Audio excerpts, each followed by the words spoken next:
recorded. of Earth ID. Uh, so to begin, could you please tell me in the chat where are you joining from today? I'm in London. I moved here more than a decade ago.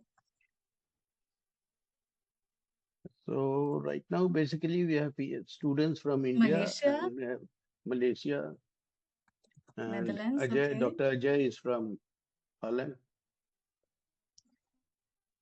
and Shelly now Chandigarh, India. enters. So Shelly is from US. Oh, wow. Okay. Perfect. So I want to take a little bit different approach. I want to talk about, I'll take you on a journey talking about different digital identity systems and how basically we came here to where we are today, right? And I would take example of India because I feel that uh, Ajay, Ashish, sitting in Malaysia, Netherlands, etc., but you must be familiar with India's Aadhaar, right? So everyone who knows me knows how deeply I admire Aadhaar, what Paul Romer, who's a Nobel laureate and former World Bank chief economist, once called the most sophisticated ID program in the world. And rightly so. I mean, giving identity to over 1 billion people is a remarkable feat. So today I want to take you on a journey through real lives touched by the world's largest digital identity program, which is again Aadhaar. So let me start with a story. In a small village called Para in Rajasthan, India, a woman named Shanti Devi depended on two sources of life income: wages from India's Rural Employment Guarantee Program and a pension to support herself and her disabled husband. Until 2010, her payments were delivered in cash by a postman, handed to whoever happened to be at home at that time. Sometimes the full amount never made it to her hands. A relative might collect it, and there was very little that she could do. Even when she did receive it, she had no safe place to save her money. And why is that? Shanti was unbanked, like millions of other women in the world, because opening a bank account required a formal ID, something many women back then simply didn't have. Today, her life looks very different. Thanks to Aadhaar, her digital identity, Shanti now receives her benefits directly into her bank account, which she opened easily with just her Aadhaar number and a fingerprint. She can send and receive digital payments even without owning a smartphone. And most importantly, she's no longer invisible. With her ID, she can exercise her rights, access services, and build economic independence, all while holding on to something every human being deserves: the dignity of owning their own identity. But for millions of people around the world, this dignity is still quite out of reach. More than a billion people today have no way to prove who they are.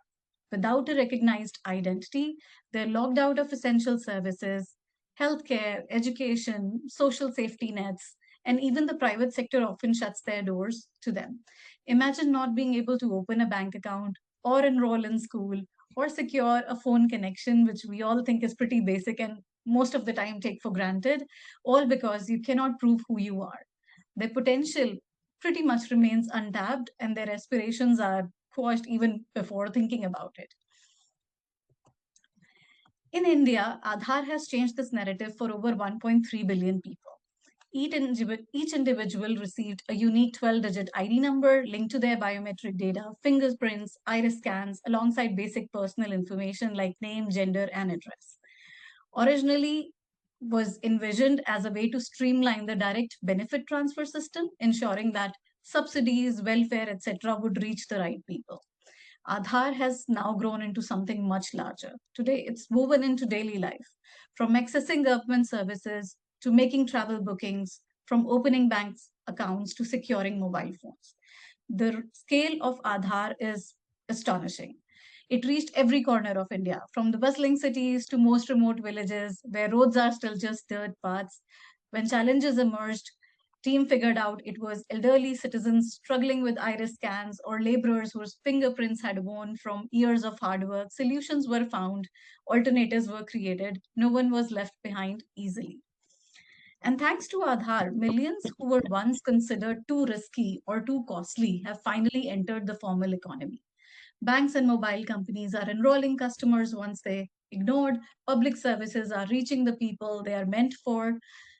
Aadhaar stands as a remarkable proof to what is possible when policy, design, technology, and human determination come together at scale.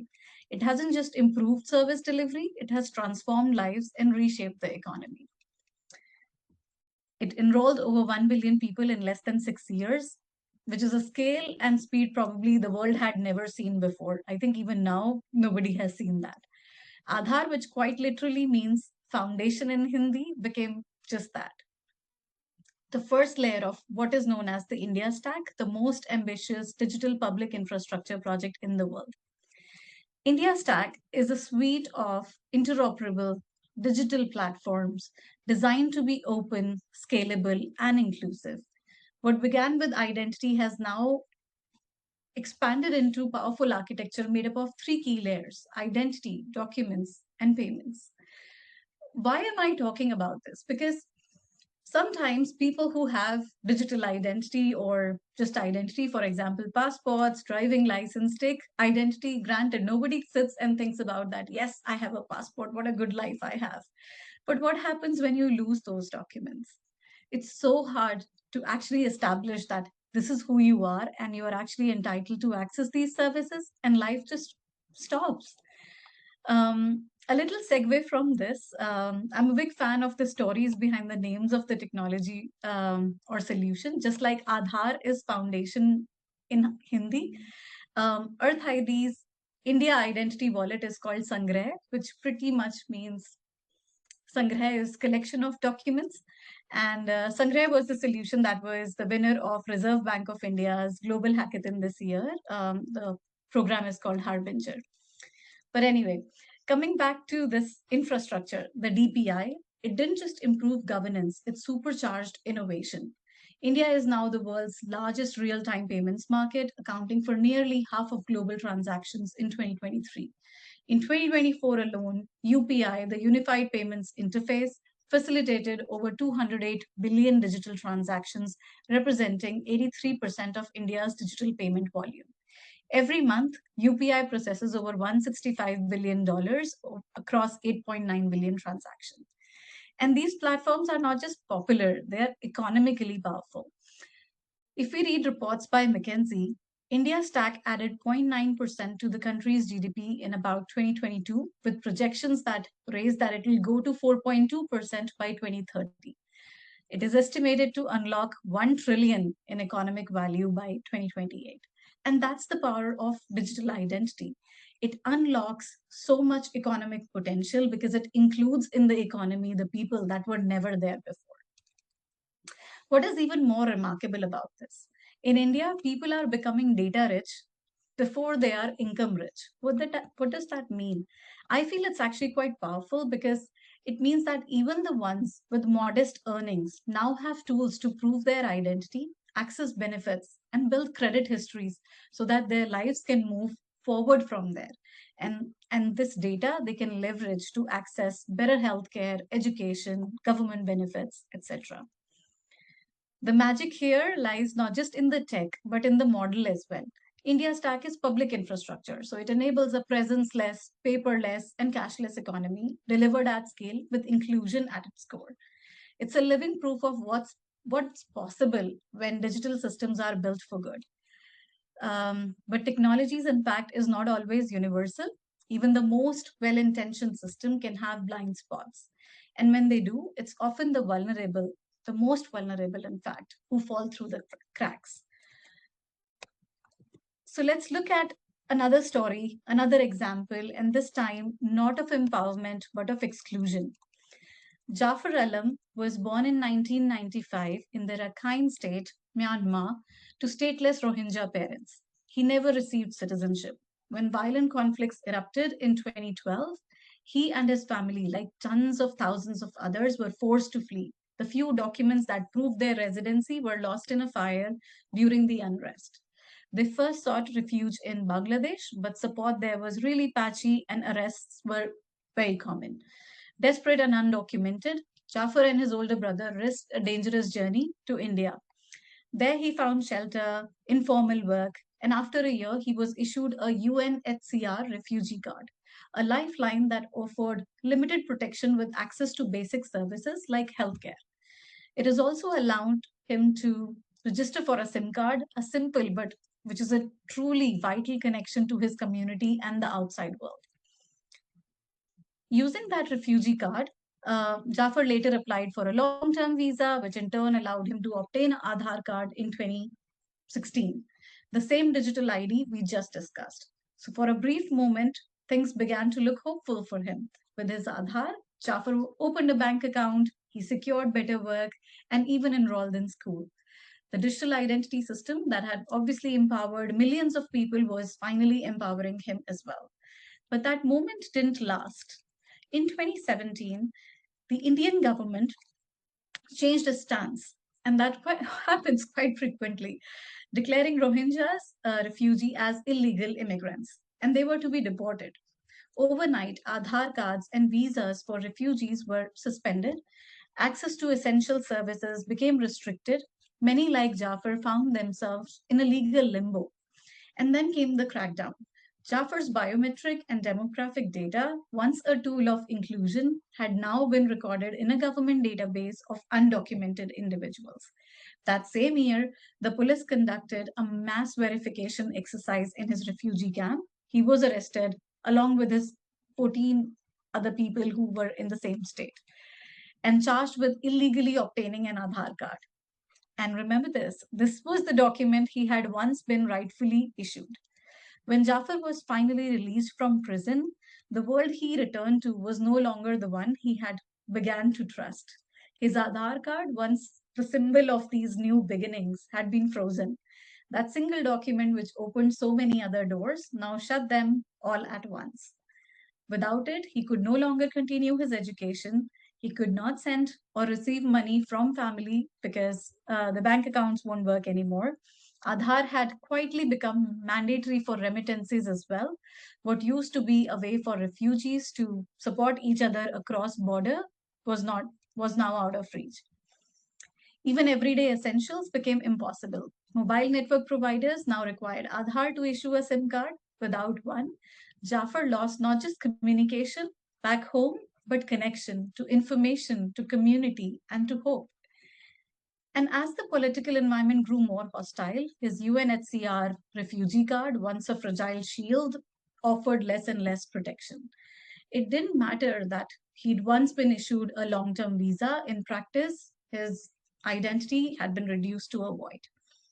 So, though Aadhaar was legally considered proof of residence and not citizenship, in reality, it had become a de facto passport to almost every essential service: education, healthcare, finance, utilities, subsidies, even access to gas connection. Without it, life just didn't slow down, it actually just stopped. For refugees like Jafar, Aadhaar no longer represented inclusion. Quite the opposite. It became a symbol of exclusion, of promises broken, rights denied, and life suspended in uncertainty. The very system that was meant to offer dignity had now pushed him further into invisibility. His dreams were frozen, his freedom was threatened, and his future uncertain. That is the fragile line that technology walks between empowerment and exclusion.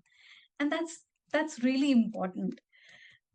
If these stories, for example, feel that too exceptional, um, one was a woman living in far off village, the other one was a refugee, let's bring the lens closer to my home, right? This isn't just a challenge faced in global south, it's unfolding right here in Europe as well.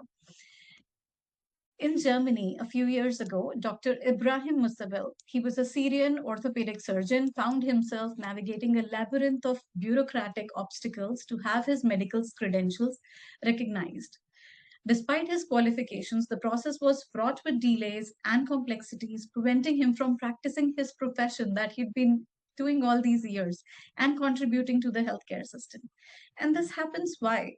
When you enter a new country, sometimes you lose your documents and then you're no longer able to prove that, I'm a PhD in this. I was a doctor back in that country because those documents are no longer there. So, how does the new country, these new people, actually verify who you are and what you did back there?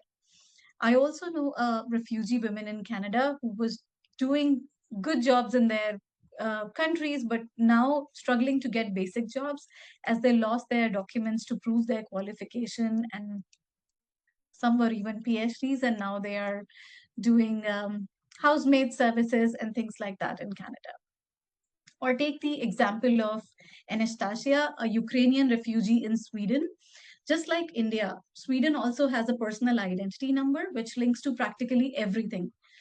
Despite being granted temporary protection under the EU's directive, Anna faced significant hurdles due to the lack of a Swedish personal identity number, which is essential for obtaining a bank ID. Without it, accessing basic services like banking, healthcare, and education became nearly impossible. Meanwhile, in France, a significant portion of the elderly population faces digital exclusion. And why is that? 53.2% of individuals over 75 have no internet access. When COVID happened, everything became digital first. Banks were forced to have digital first journey. And many struggled with digitalization of these services, these basic services, leading to difficulties accessing, for example, pension, healthcare, etc. All these stories underscore a critical point. When digital identity systems are designed without inclusivity at their core, they risk exacerbating existing inequalities and leaving the most vulnerable behind. These stories remind us even the most powerful technologies, when left unchecked, can deepen the very inequalities they were meant to solve. And of course, these are not just the technological solution, they're governed by governance, political scenarios, and a lot of things, right?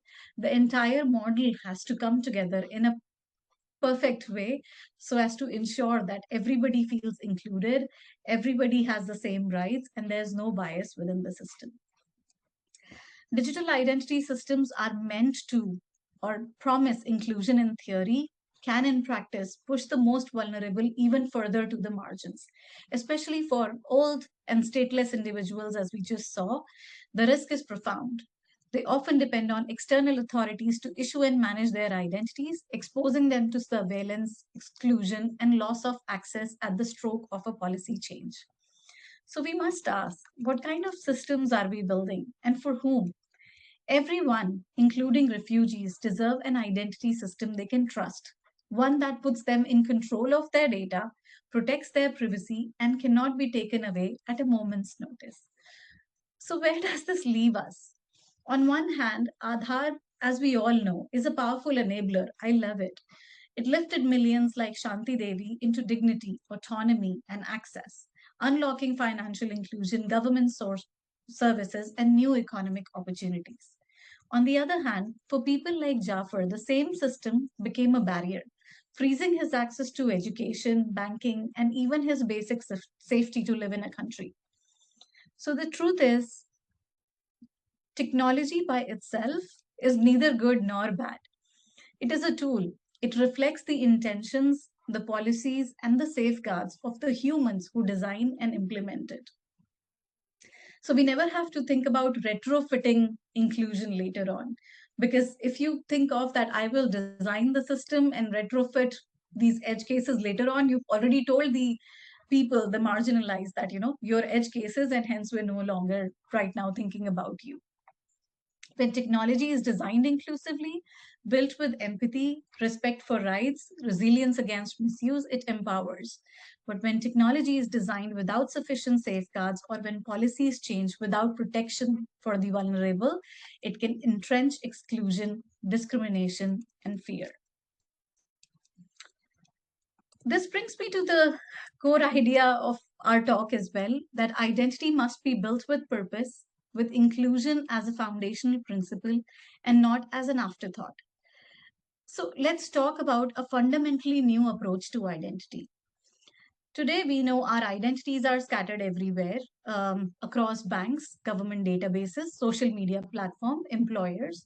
When we think about identity, these are not just, for example, your government issued identity. These are also that what your school gave you, what your college gave you, or what your office gives you as an identity card.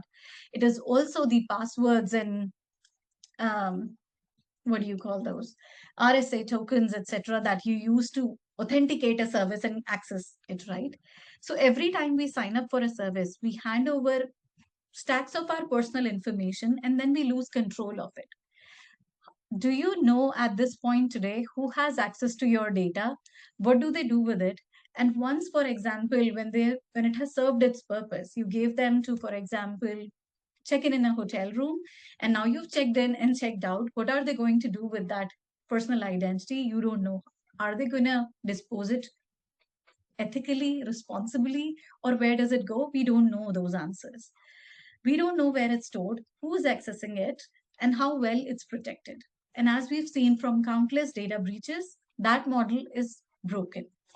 If we talk about Earth ID, it flips this model on its head with the Earth ID wallet. And what you see on screen is exactly what that looks like in a user's hands. The wallet itself on the left, every user gets a unique Earth ID. You can see it here on the profile screen.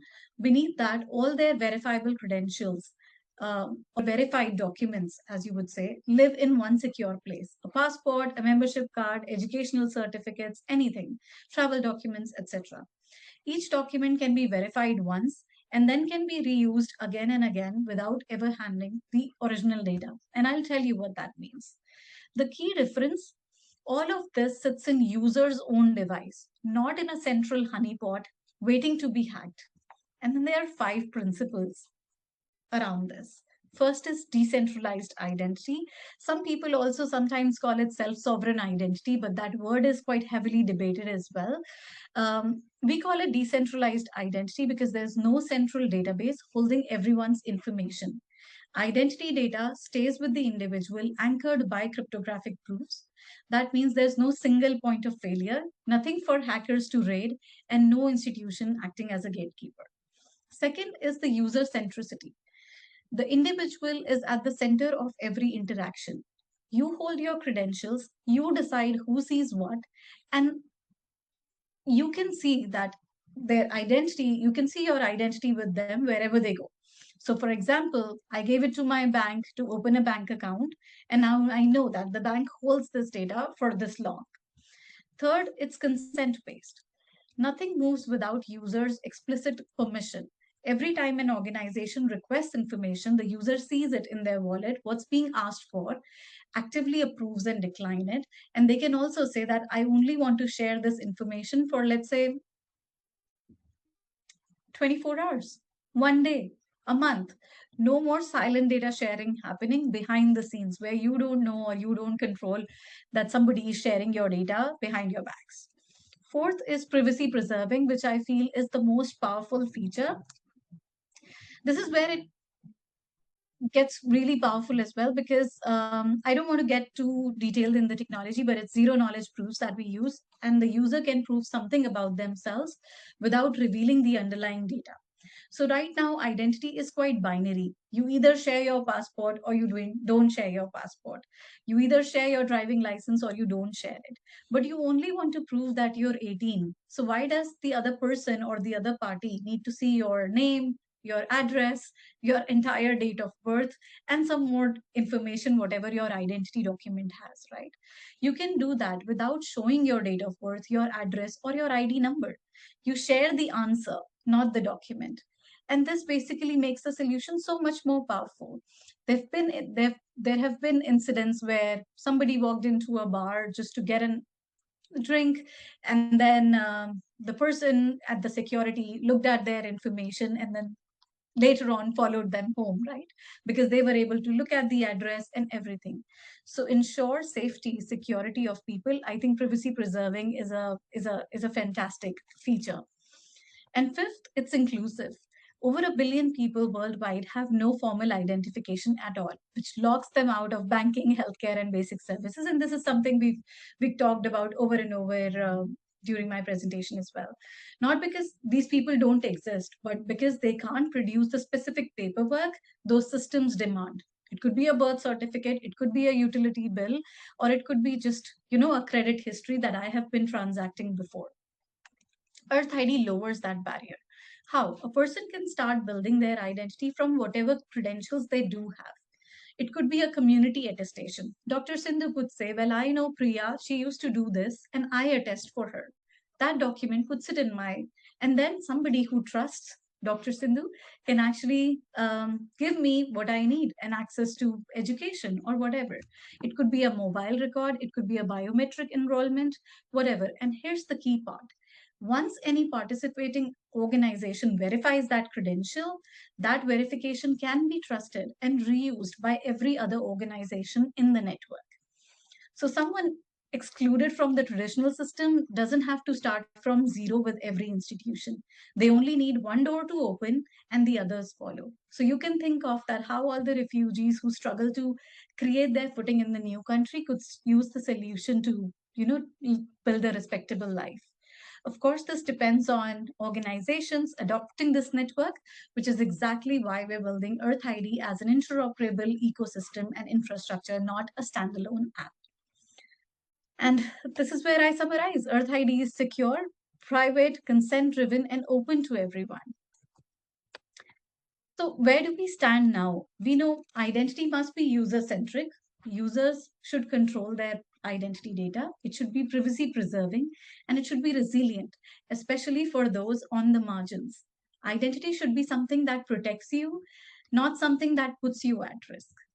What we learn from the examples I gave earlier is that scale alone is probably not enough. Speed alone is definitely not enough as well. Even innovation alone is not enough. Inclusion by design is the real innovation.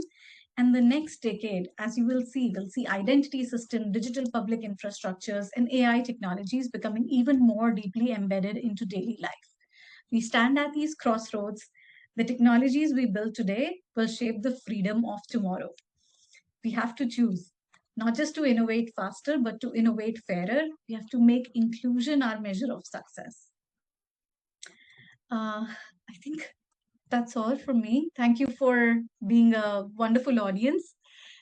If there are any questions, I'll be happy to take them, or if I'm on time, no worries at all. Thank you very much, Priya. So, just one question.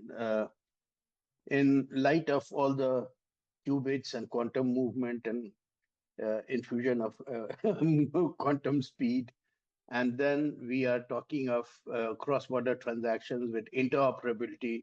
So, how are you going to reconcile your decentralized identities and how they can be carried forward in interoperability with quantum? Right. So I think the word interoperability that you mentioned is the key here.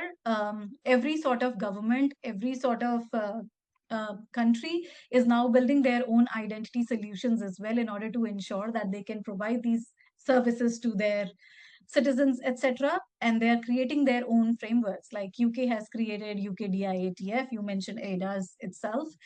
What we have to ensure is that the identity is built on these standards, that they are interoperable. There is no point if I create an ecosystem wherein I cannot communicate with the other person, right?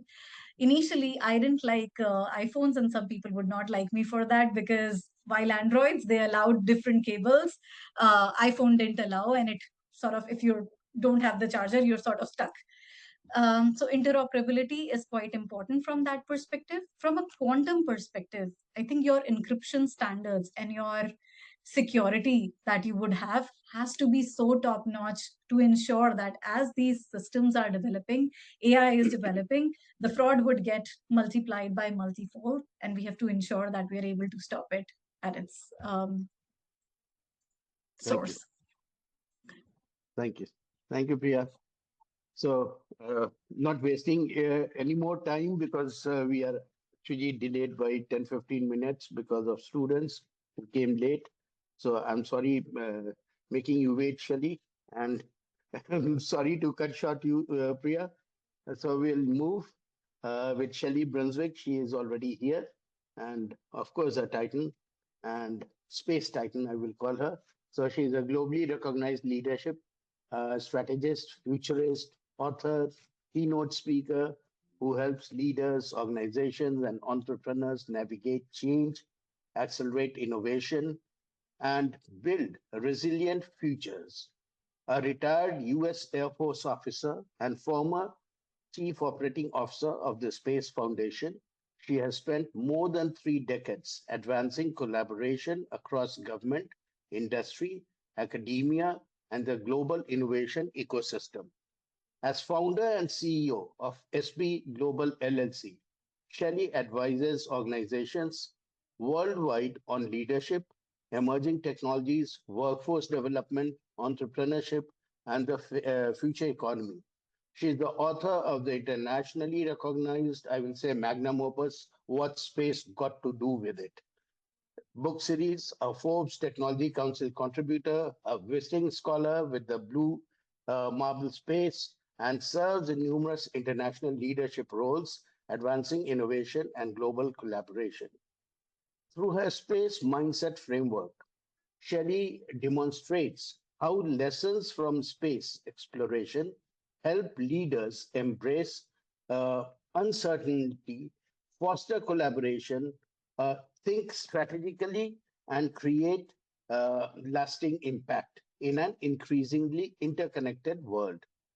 Space is far more than rockets and astronauts. It is one of the world's greatest laboratories for leadership, innovation, collaboration, and the solution of complex challenges. For us, space may be like vast expanse, but for her, it is a very interconnected place where so many things keep on happening, and she is the real messenger of space, giving you all the ideas and all the facts and figures of that. In this ongoing session, uh, participants will discover how the principles driving success in the global space ecosystem can help leaders across professions navigate uncertainty, embrace innovation, strengthen collaboration, and create new opportunities in today's rapidly evolving world.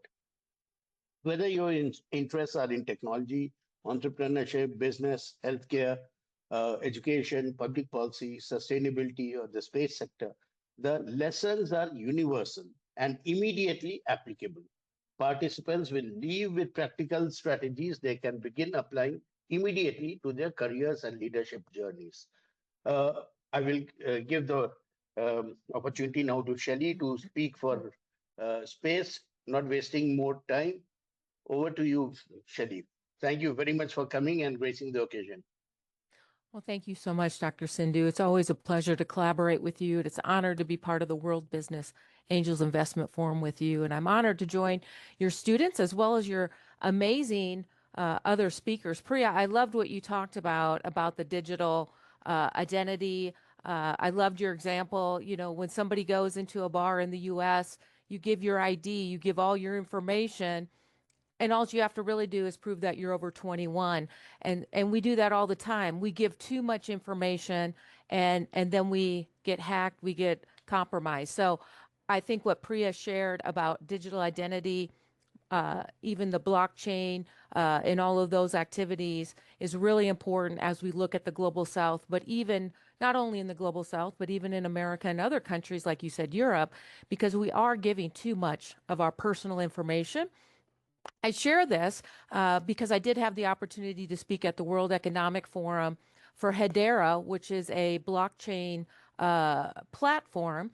The founder is actually a U.S. Air Force Academy graduate, and I do have another amazing general joining us today, General Kristen Goodwin, who also went to the U.S. Air Force Academy. So I'm honored that she's joined us, as well as Her Excellency has joined us as well. So thank you so much for joining us today. Um, so I think what Priya shared is very important. And as we look at that form of technology, it segues perfectly into the space industry because all of those technologies, blockchain, telecommunications, encrypted security, cybersecurity, all of that is running on the platform and the backbone and infrastructure of space technology.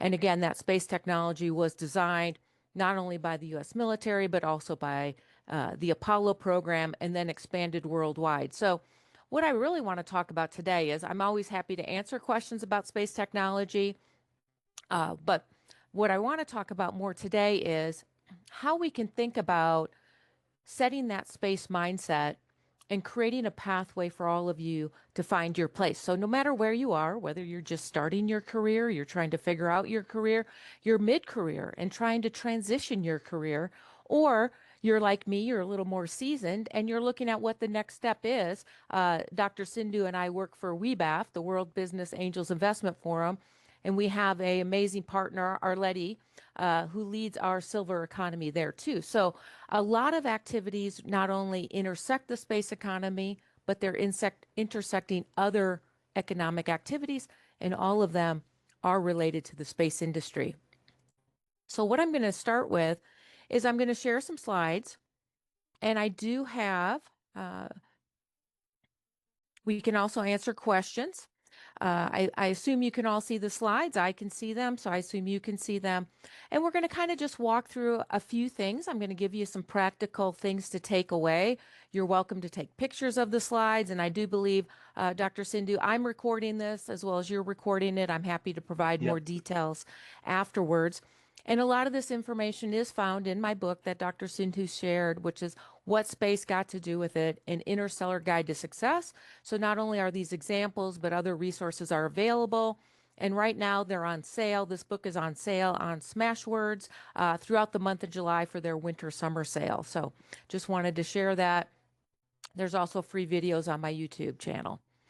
As Dr. Sindhu, he shared an amazing introduction, and I'm deeply honored by what he shared. But the bigger thing I want to share is that my journey wasn't linear. Many times people think, as many of you are coming out of college or in college or thinking about what's next, you might be thinking, what am I going to do the next 40 years? And that can be creating a lot of stress or a lot of anxiety. That what you really need to think about is what is the next step and how does that next step help you? And what I mean by that is my journey has 4 chapters. So that first chapter, right out of high school, I enlisted in the U.S. Air Force. And I did that for a number of reasons. One, I didn't have college money. I also didn't know what I wanted to study had I gone directly to college. And I also wanted to see the world. And at that time in the 1980s, the best way to see the world was to join the military. So I enlisted in the U.S. Air Force. I got to be stationed in Turkey. So merhaba for any of our listeners in Turkey. I also was stationed in Germany, which is also wonderful. And then I was stationed at the Air Force Academy and as an enlisted person. And during that time, while I was enlisted for 12 years, I was able to go to school at night and earn my college degree. And when I was at the Air Force Academy as an enlisted airman, I was able to apply and eventually be accepted into officer training. And when I went to officer training school, I then became an officer, and they made me a space acquisition officer. So that's what really started my space career. When I was an enlisted airman, I was personnel. So for those of you who are thinking of human resources, that's what I was doing those first 12 years. Then I became an officer, and that started that space journey that I've been living ever since. It's been amazing. Lots of different career opportunities from working on building, not technically me building, but being the overseer, a program manager, overseeing the development of satellites and rockets and ground stations. Being a professor at Defense Acquisition University and teaching about the space procurement life cycle, teaching about project management, leadership, and then culminating my career in the Air Force working on Capitol Hill as a budget and appropriation liaison. So securing the funding for the Air Force to continue operating. So it was an amazing journey. But after 29 years, I knew it was time to pivot again and move on to the next thing. And I left the Air Force, retired, and went on to work at Space Foundation, which is a U.S. nonprofit that does educational programs and conferences. And I was fortunate to be their chief operating officer and learning all about the leadership, expanding international partnerships, and really understanding that workforce development and that commercial side of the space industry. Because I had come out of the Air Force, and at that time, there was not a Space Force, but as I mentioned earlier, a wonderful person is joining us today, Kristen Goodwin. She was part of that early phase of the U.S. Space Force, but during my time, it was still the Air Force, and I was doing space, military, as well as working with NASA. But when I joined Space Foundation, I really got to see that international and commercial side, rounding out my space background. And then 2 years ago, I made another pivot and became an entrepreneur and doing what I'm doing today, going out and doing motivational speaking, strategic advising, and joining amazing groups like you to share how that space mindset can help you in your leadership journey. So my journey has already had 4 chapters, and I anticipate there will be several more. So as you're thinking about your journey today, you don't have to have it all figured out. You just kind of have to figure out maybe what is your 1, 3, 5, 10 year plan? What do you think you want to do? But again, be flexible because new things come along. And we're going to talk about how you can prepare for that. So we're going to look at things through 4 main areas, 4 main pillars, I'll call it. We're going to look at leadership, really about self-leadership. Leading yourself is the first step in any leadership. We're going to then look at awareness. You can't take any action without looking what's out there, what's available to you. Some of you in the business industry might call awareness market research, but you're doing it for yourself, not for a business. The next thing is creating access points. Once you've done some self-leadership, you're aware of what's out there. Now you can really target in on what are those access points to help you make the next step. And then you're going to actually do the most important piece, which it's good to have a vision, but you got to execute, and that's take action. So leading starts with you. So you are the CEO of your life. So we're going to talk about this like you're the business, you, as you're listening. What is your business? What is your why? Why are you doing what you want to do? What is your purpose? Where do you want to go? What impact do you want to have? What's your motivation? And so we're going to start by doing that with some assessments. Now, before I jump into that, I want to share some other stories. I share a little bit about my journey being in the military, being in nonprofit, as well as being an entrepreneur. But I also want to share you some other journeys that might help you realize that the principles I'm sharing with you are transferable not only from the space industry, but to any industry in the world. Now, one of those, when I say leading yourself, when I was that enlisted airman right out of high school, no college education, but I knew I eventually wanted to become an officer or at least apply to be an officer in the Air Force. But you needed to have a college education. So one of the opportunities was that I was able to go to school at night and on the weekends and complete that college education. Now, it did take me a little bit longer going to school at night and on the weekends, 12 years, but it was part of the journey of getting to the next step. So that is part of leading yourself. That's my story. Now, what I want to share is Her Excellency Amina Garib Fakim. Now, she is the former president of Mauritius, an amazing leader. And I think that she highlights a number of things. She did not start out to be a politician. She started out as a STEM professional, um, creating a business. So she's an entrepreneurial expert. She then went to work in academia. She worked at the university. And then when her nation needed her, she stepped forward to be a leader in the political side. So you can read more about her journey. She's in the book, but she also has done many, many interviews. And so you can learn more about her journey and her pivots as well in her career. But she highlights that you have to believe in yourself, especially when no one else does. Sometimes you might have a dream that might be hard for your family or loved ones or friends or colleagues to embrace. One of those examples is Jose Hernandez. Now, Jose Hernandez is an astronaut here in the United States. But what's amazing about him is he applied 12 times to become an astronaut at NASA. 12 times. That means for 11 years, he applied and was turned down. But he believed in himself. And fortunately, his family also believed in him. And so he didn't give up. He continued to apply. And on that 12th application, he was accepted to become a NASA candidate for astronaut. And he did fly in a shuttle mission. So I share with you that leadership starts with you. You can have a vision. You can have a dream. Maybe not everyone around you supports it, but that's okay. You need to believe in yourself more than anyone else. And then you'll find people who will support you in your journey. Now, what I want to ask you to think about for this piece is a leadership reflection. You can ask yourself these questions. What future am I building through my company, if you're a business leader, or through your actions for yourself? Most of you I know are in college or attending university. What degree are you getting? What do you want to do with that degree? Where do you want to be? How do you want to have an impact? The other question is, how do you respond to things when things go off course? Do you get frustrated? Do you give up? Do you persevere? So, like Jose Hernandez, he didn't give up. He kept applying year after year after year, but he did step back and say, and his wife asked him, what do those astronaut candidates have that you don't have? Why did they get picked because you didn't? And he started looking at why those astronauts were selected and he was not. Many times astronauts that go to NASA and are selected, they are scuba certified. They're very physically fit. They have their private pilot's license. So they have a number of other things that make them a great candidate to become a NASA astronaut. So he started working towards those things. So he didn't allow that rejection to dissuade him. He persevered. And then as you're going through this, I shared who is looking to you for guidance and inspiration, and who are you looking to for guidance and inspiration? Because we're not in this journey alone.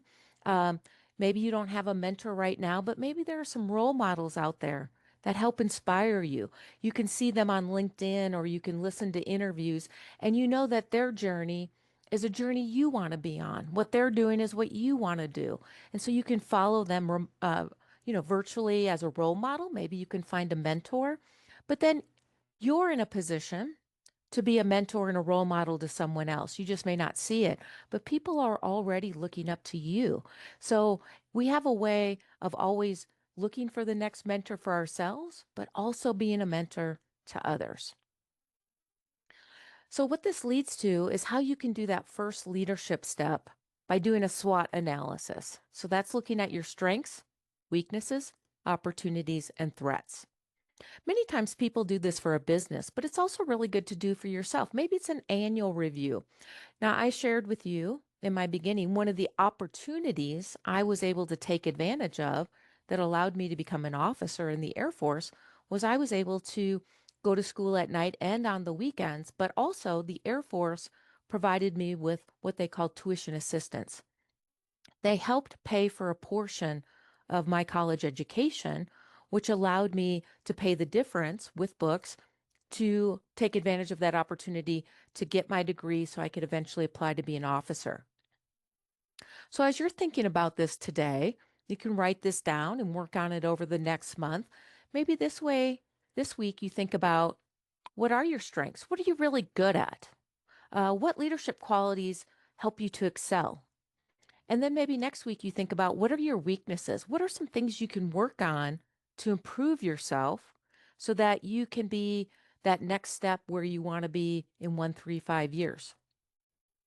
What are those opportunities out there that could help you do that? Like for me, it was tuition assistance. Obviously, this program that Dr. Sindhu is offering on the weekends over the summer is an amazing opportunity to you and other people around the world to find out about different forms of technology, innovation, find role models, find mentors, learn new things. And then, of course, what are some threats that are out there? Priya shared a number of those threats that relate to digital identity and how we're giving away too much identity. So what are some of the threats that are out there that could impact you personally? Is it identity theft? Is it economic downturns? Is it your skills? Are they going to be transferable? You know, one of the things I hear a number of people worry about is artificial intelligence and what impact that will have on them throughout their journey. So, what are some of the threats and how do you look to mitigate those? So, this is something you can look at. And again, I don't think you have to do it all in one day or 1 hour. Maybe you take one of these and really do some self-awareness. Some people call that emotional intelligence, that self-awareness, and you could do that strengths, weaknesses, opportunities, and threats. Now, once you've done that first phase and understand your SWOT analysis, then you can really look at the next step, which is the awareness. You now can look at what is the compass to take you to the next place. So for me, I shared one of my opportunities was being able to take advantage of going to school at night and on the weekends and using tuition assistance. And then looking at what building that awareness of what was out there. So you can think of awareness if you're an entrepreneur. Building awareness is like doing your marketing strategy. What is out there? What's available? And so one of those things I was able to do was build that awareness of what was out there, that there were opportunities for me to apply to become an officer in the Air Force. And then even when I retired from being in the military, I kind of did a canvas of awareness and letting people know that I was retiring, I was looking for my next opportunity, so that people were able to share with me what job opportunities were available, building that awareness not only for myself, but using my network to help build awareness that I was looking to transition to that next step. So we need to look at the building that awareness and really understanding what's out there for us based on our SWOT analysis. Because there's a lot of stuff I put in the note that without having awareness, and without having that SWOT analysis, you're kind of flying blind in a galaxy of tons of opportunity. So by looking at your SWOT analysis and then focusing yourself on where you want to be, you can really hone in on what's available to you. So I'm going to share a few things. I know some of you joining today are very interested in the space industry. So one individual I want to highlight is Alma. Now, Alma is the executive director for World Space Week. So if you're not familiar with this and you're interested in the space industry, this is mandated by the United Nations and it takes place the first week of October. So you can Google World Space Week. I believe this year is about liftoff. It's about rockets, but you could think of it as it's about rockets or it's about lifting off your career, or you can look at it as any kind of liftoff, launching your trajectory to the stars. So, as Alma highlights, awareness is that first spark of transformation. So, you've done the SWOT analysis and you're now looking at what's available to you based on your SWOT analysis. So, you know how to focus yourself so you can move on to your journey. So, as you're thinking about building that awareness, here are some tips that could help you. What new trends or ideas have caught your attention? Maybe you're listening today because you're interested in that digital identity that Priya shared, or maybe you're interested in what opportunities are available as an entrepreneur or a space leader. You can also look at who is doing something inspiring in your field. Uh, some of you are in India, some of you in other parts of the world. We talked about Europe, we're here in the United States, the global South. Who in your region of the world is doing something that's inspiring to you? Maybe you can follow them on LinkedIn. Maybe they have some articles, some interviews you can listen to. Maybe there are some opportunities you're overlooking. I share that because sometimes opportunities are work. They're taking on that hard project. They're raising your hand to do extra things. Like I went to school at night and on the weekends when many of my friends and colleagues were doing other fun things. Um, so sometimes taking advantage of opportunities is work. So one of my good friends, Chidima, Dr. Chidima, she is from Nigeria. She works at the Nigerian Space Agency, and you can look her up, Dr. Chidima. She was asked to write a series of articles for the Nigerian Space Agency.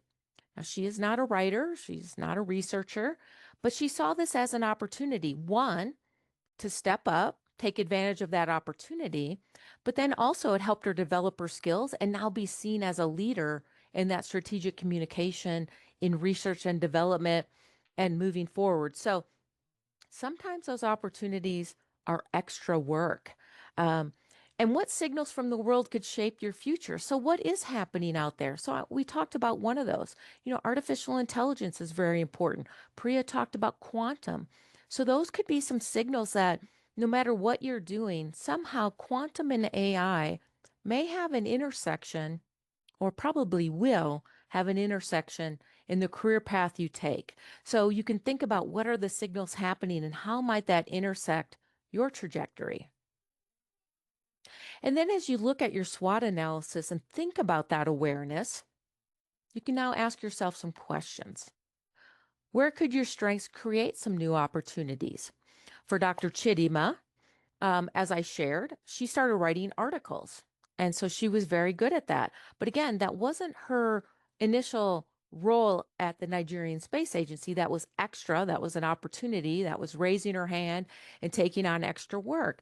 But her skills and her strengths allowed her to take on that opportunity that elevated her to her next step. What are some of those weaknesses? What are some of your blind spots that might be preventing you from seeing opportunities? Now, I will share when I was retiring from the Air Force and somebody sent me the job opportunity at Space Foundation to be the chief operating officer. I worked in an office where it was open, so there were 6 or 7 people in there. And I looked at the job opportunity and I said, Chief Operating Officer at Space Foundation? I don't know about that because I was a program manager. I was a legislative liaison. I didn't really see that as an opportunity. And one of my good friends, Vanessa, said, never disqualify yourself from something you haven't been offered. So, how many times do you have a blind spot that maybe you think that's not an opportunity for me or that's not for me? And that's why it's really important to have good friends, good colleagues, good mentors that you can ask these questions of, that they can help you see where you might have a blind spot, and that they can be honest and truthful with you, and you're open-minded to receiving that feedback. Then again, what are those opportunities? What trends, networks, or role models should you be keeping on your radar? Obviously, Dr. Sindhu's program, EST Fab, is fabulous. So this is one of those that should be on your radar. Maybe it's World Space Week. Maybe it's Space Generation Advisory Council. Maybe it's the Mars Society. Maybe it's Project Management Institute. So what are some of those networks or opportunities that you need to put on your radar and do some research? And then what are the threats out there? Again, what are some of the challenges that are taking place that could disrupt what you're wanting to do? The world does ebb and flow. There are opportunities. I interviewed one entrepreneur and she said challenges and threats never bother her because it just opens a new opportunity for her to have a new business and make more money. So again, those threats could be seen as opportunities for you to be the problem solver. So we're going to skip this one. I know we're running a little behind time, so we're going to kind of jump through, but we're still going to hit those 4 pillars. So we're still in the pillar of awareness. I talked a lot about the importance of role models. So finding a role model that can help you see what the path is you want to take. If you want to be in the space industry, or if you want to be like President Amina, or maybe you want to be a cyber expert, or you want to be like Priya, you want to look at blockchain and digital identity. So who are some role models out there that could help you find your way? So I'm going to go, we're going to go back to Dr. Catherine. Now, Dr. Catherine Nakalibi is an assistant professor at the University of Maryland, and she's also the director for NASA Harvest Africa programs. Now, she grew up in Africa and then moved to the United States. So her journey had a lot of ups and downs, financial constraints, changing educational opportunities to eventually end up where she is. And she highlights that a role model isn't someone who has all the answers, because role models and mentors do not. But they are someone who makes you believe that the answers are within reach, that maybe some research, maybe some 20-minute interviews with other thought leaders can help you find your way. Because ultimately, decisions in your life, remember, you are the CEO of your journey, of your life. Ultimately, you have to make those decisions. So Dr. Catherine is amazing. And for our individuals who are on the line listening today, what Dr. Catherine does through NASA Harvest Africa program, and I do want to highlight NASA Harvest is a global program to include the global South, as Africa is, but also South America, is designed to help farmers understand how using space technology can help them increase crop yields, or even more so, if you know you're going to have a drought or floods, maybe you don't plant that year and you use your money and resources to invest in other things so you don't lose your crop and investment. So again, if you're a farmer or you're interested in learning about space technology and how it relates to agriculture, you can check out NASA Harvest. So now that we've talked about leadership, self-leadership, that awareness, that marketing to figure out now how do you find those opportunities. Now that you've done that market research, now you have to actually find what are the access points. How do you take advantage of those opportunities?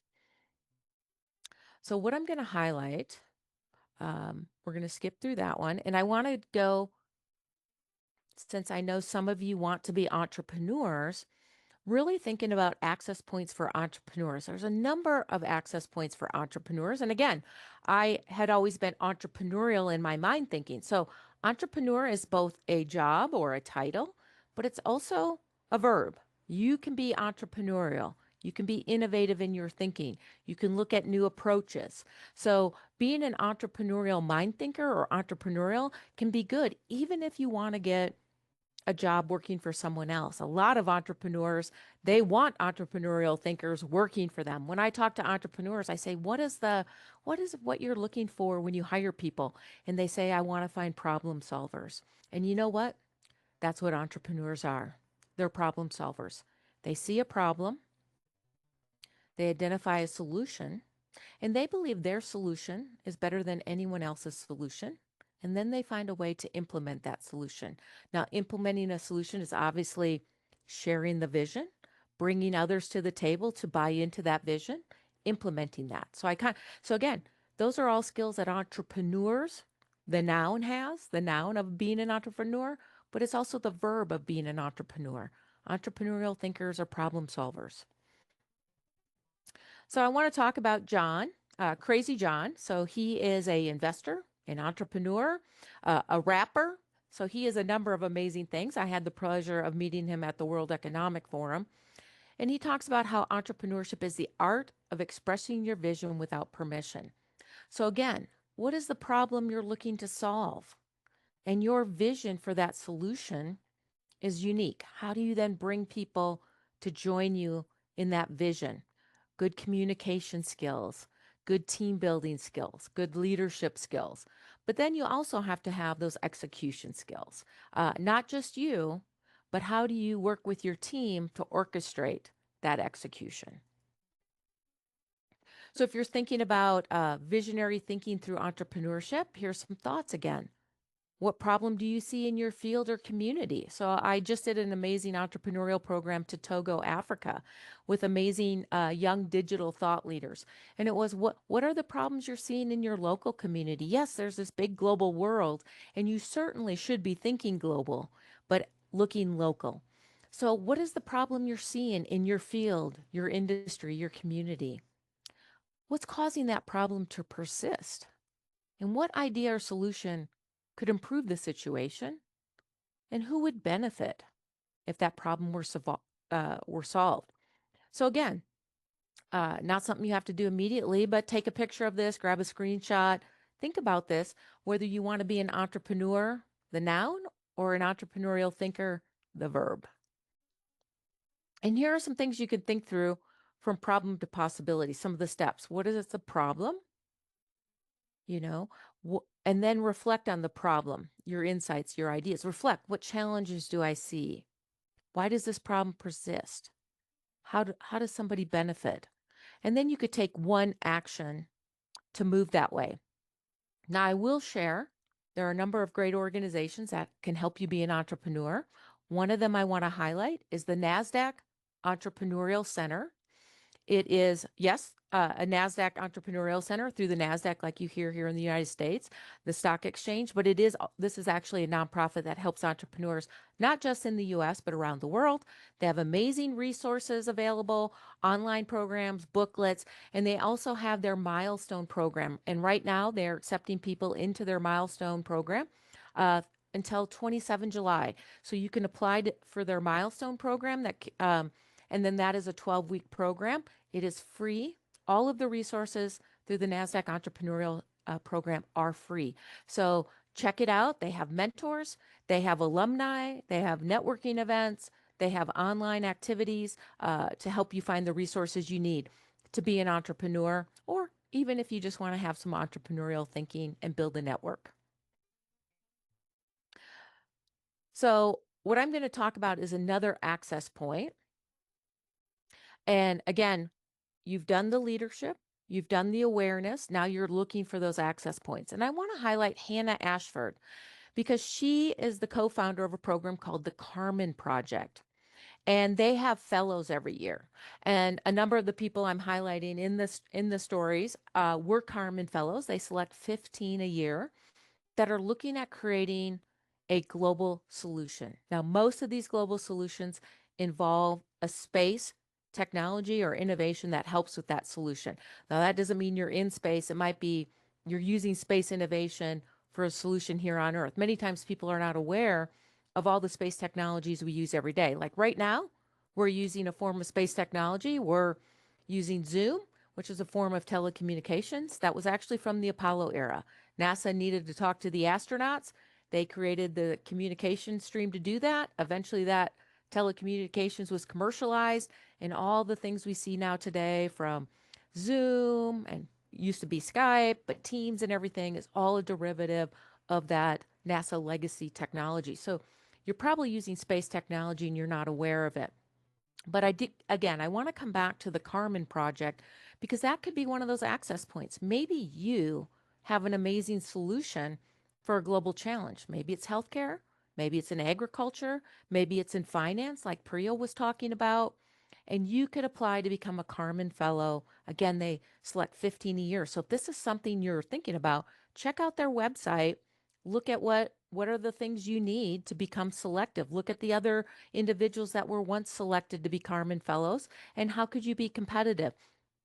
And maybe it's not a Carmen Fellowship, but maybe there's another fellowship you want to apply for. So start doing that research. Look at that access point. See how you could increase your strengths, especially your strengths and opportunities to eventually get that fellowship, that access point.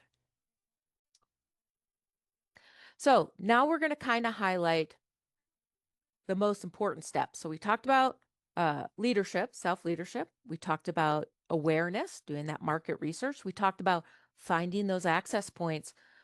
But if you do all of that and you don't take action, or you don't execute, then it doesn't matter. So at the end of the day, once you've done all this great research and self-awareness, you have to take action. So the first step is learning. So you're already doing that. You're here today. You're part of Dr. Sindhu's summer amazing program. So you are taking action. So I'm going to highlight just one amazing global leader, Janet. Now, I met Janet from Janet's Planet. We did a program for the U.S. State Department in Poland. And she talks about how education isn't just a one-time event, it's a lifelong adventure. So even today, I'm a lifelong learner. You might say, well, you've done all these things, but, I took that NASDAQ entrepreneurial program. I've taken a boot camp in entrepreneurship, an accelerator program. I'm actually going to take another hands-on activity about policy. And I worked on Capitol Hill, but now this fall I'm taking a activity in policy making. So you need to be a lifelong learner, continually learning. Technology is changing so quickly. So you can think about maybe you could take an awareness class on artificial intelligence or quantum. So lots of great opportunities out there. So learning can happen everywhere. So it could be formal education, getting a degree, taking a certificate program with Harvard or another university around the world. It could be informal, like we're doing this weekend, some webinars.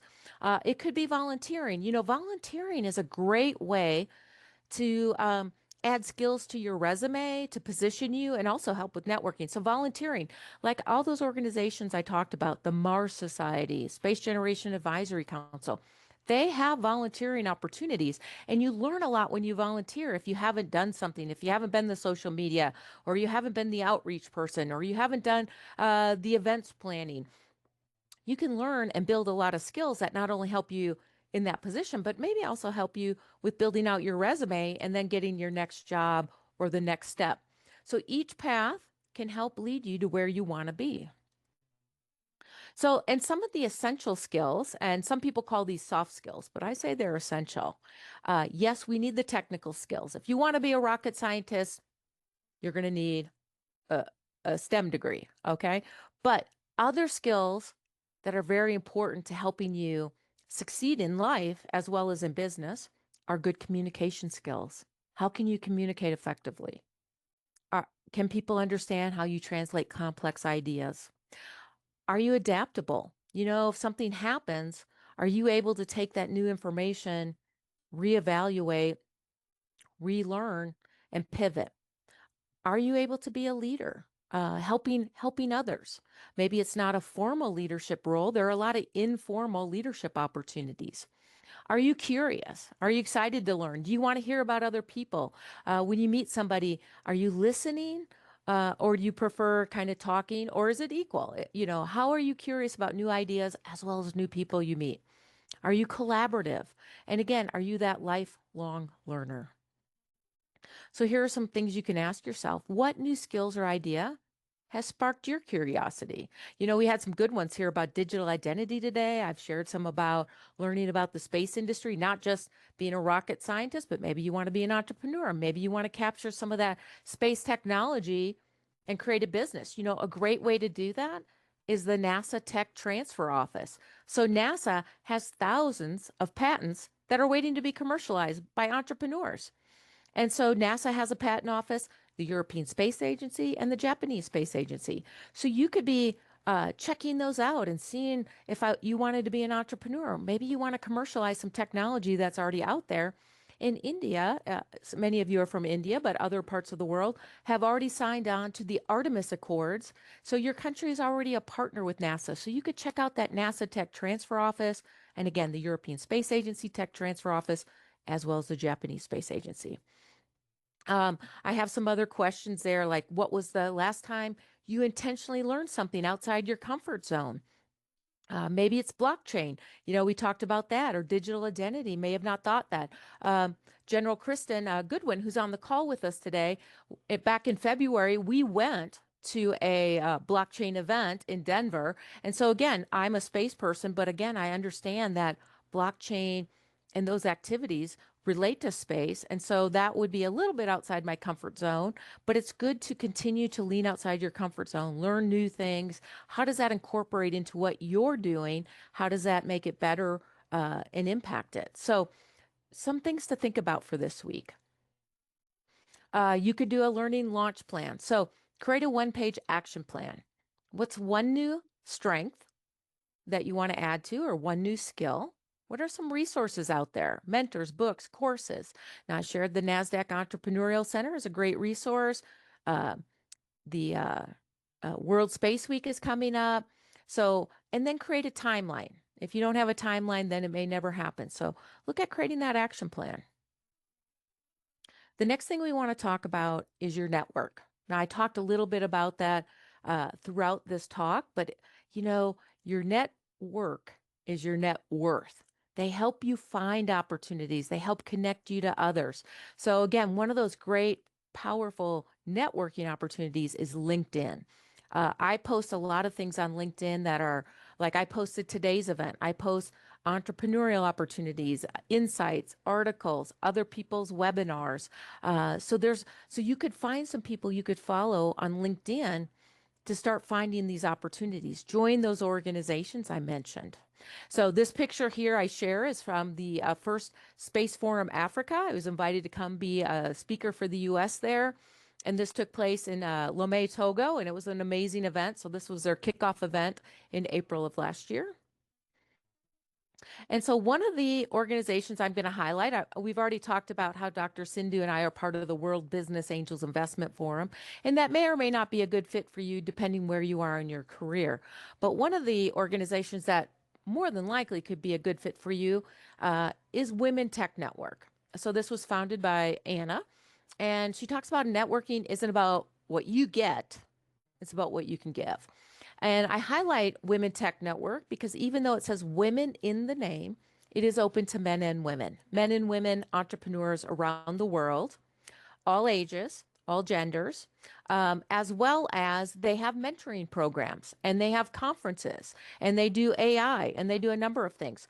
So if you're, again, looking for one of those organizations and trying to find people to follow or events to attend or finding a mentor, Women Tech Network maybe one of those good networking organizations, as well as Space Generation Advisory Council, the Mars Society, Project Management Institute. There's a number of others.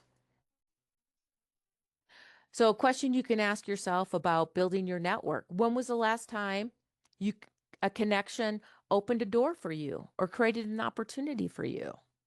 Who are the people that inspire you or maybe challenge you to think differently? Where are the gaps in your network? I know for me, I have a really big, robust global network, so I have to work more on my local network.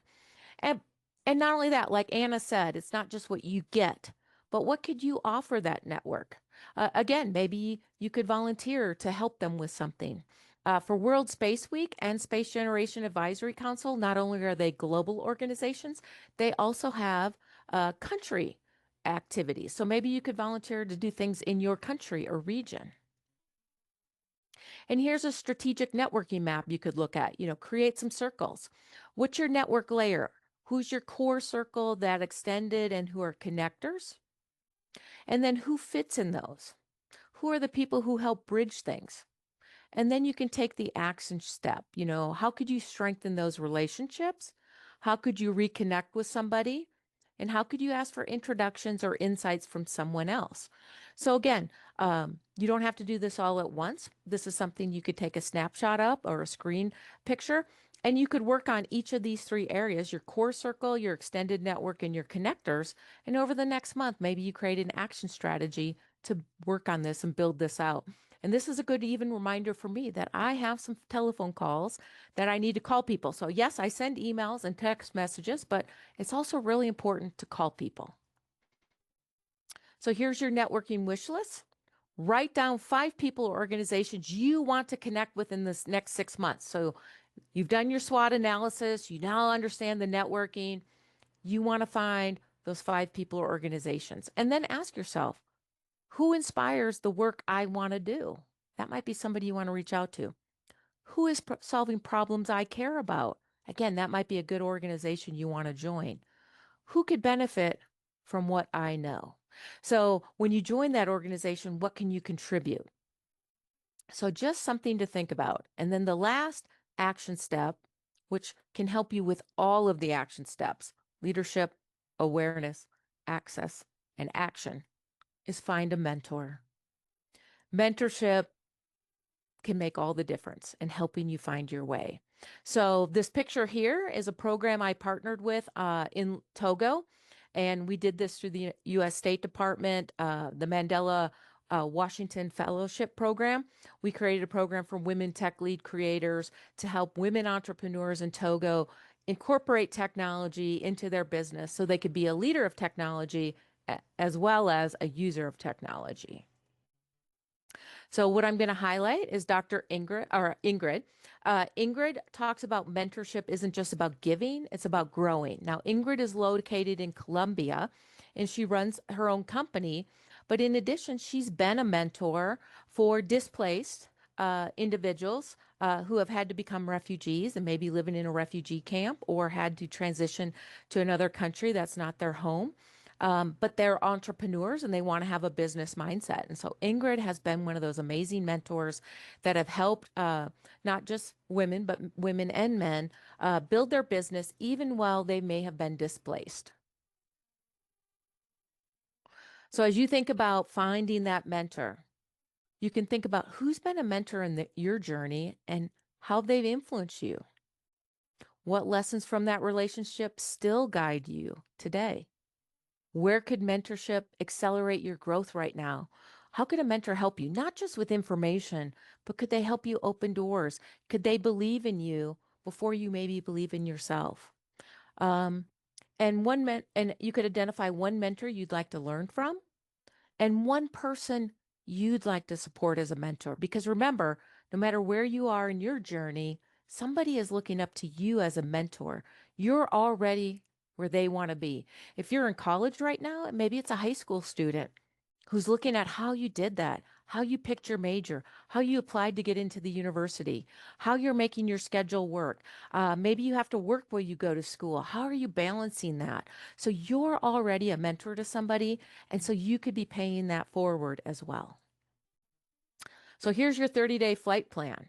As we think about it, we're going to pivot back to that beginning of the four main pillars of leadership, awareness, access, and action. Think about that leadership. What's one goal? What's one habit you could strengthen in the next 30 days? And then look at taking those key actions and measures of success. Because if you don't measure it, they say what gets measured matters. So how will you measure success? Then for awareness, research one new market or trend. Maybe it's joining a newsletter. Maybe it's looking at some networking out there.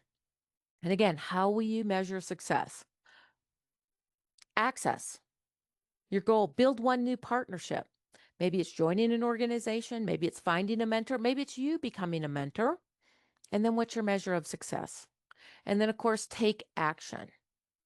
Without implementation and execution, none of this will matter. Take action. Learn and apply one new skill. So maybe you want to be a good communicator. You volunteer and tell Dr. Sindhu you'd like to do a Saturday talk.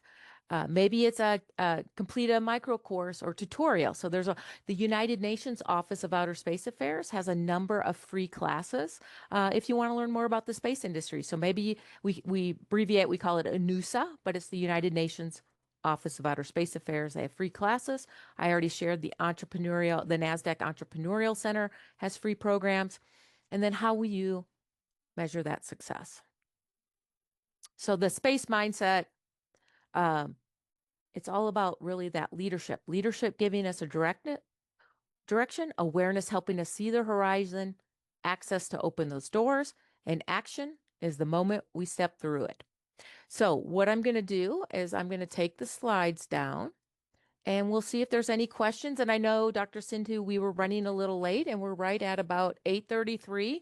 So if we need to end on time, I hope I was able to hit that just as you needed. So Dr. Sindhu, how would you like to proceed? No, if students have any question, then fine. And whichever way, if you want to share something more about space economy and how space economy can work for students, and so you can go ahead, not a problem. Absolutely. Well, I love talking about the space economy, and I will share with you and your students. I have another talk about that called The Space Mindset, Building Markets, Talent, and Scale. And I'd love to Yeah. come back, Dr. Sindhu, and share more about how you can build markets. How is the space economy helping to build new markets? And you're not necessarily seeing yourself in the space industry, but you're using space technology to create a new business. How are you creating the talent to fill those jobs in your company? How are you finding them? And then, of course, how do you scale?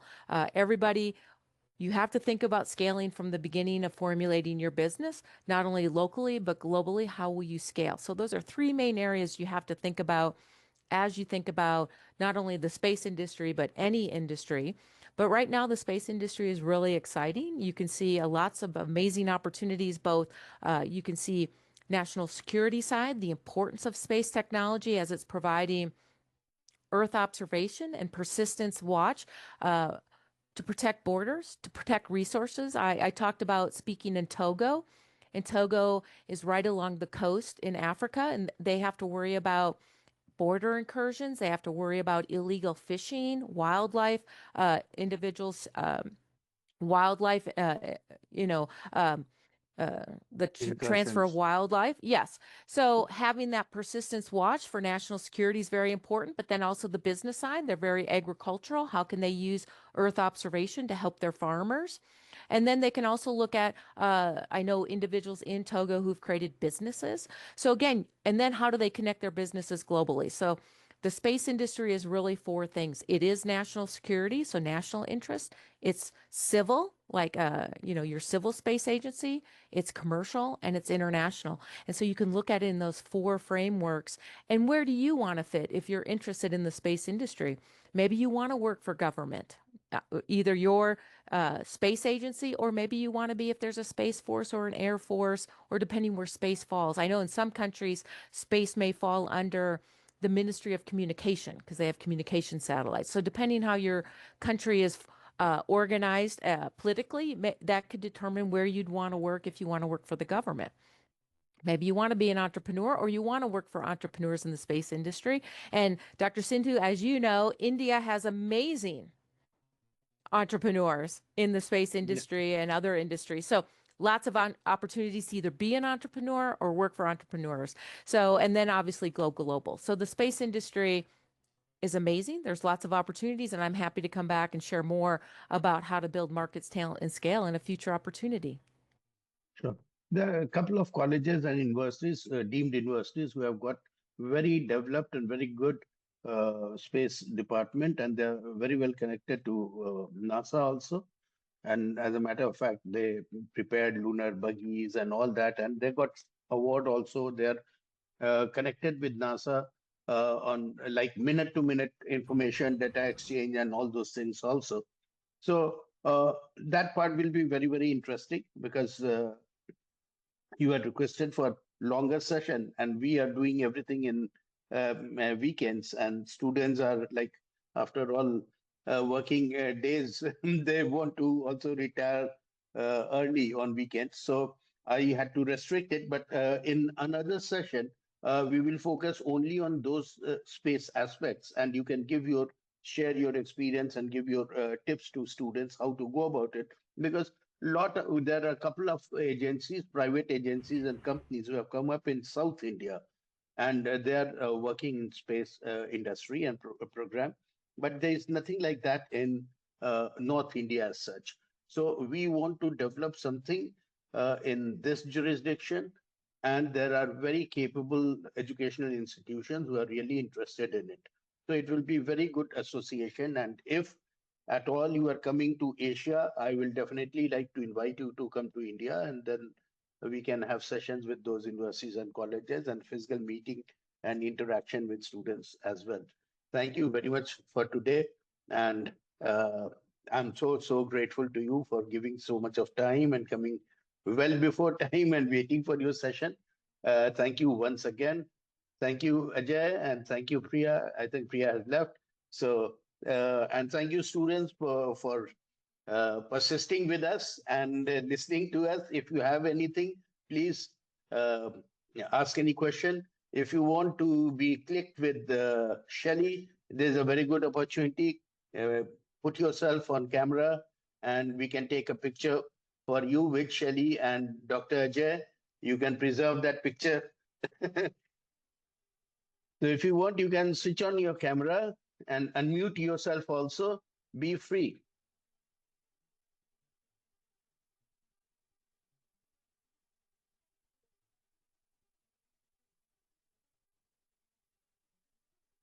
So, yeah, all of you, please switch on your camera. These things you won't get every time because Shelly is a big name in space industry. So if you have your picture with Shelly, it will be a very good thing. And of course, Dr. You are Ajay is so there. kind. Lord Dr. Ajay. Lordship is there also. Okay, thank you. So let me take a picture and you can take the picture from me. Okay.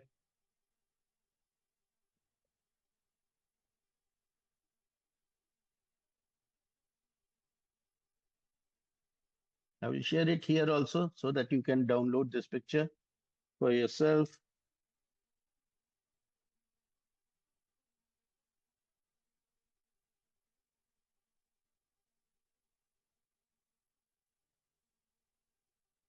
Thank you. So I'm putting this picture in chat, and if you Fabulous. want, you can.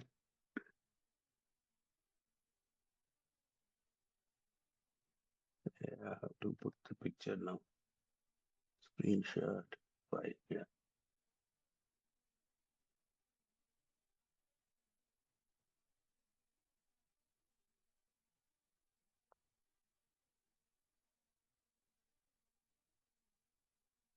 Okay. So it's done.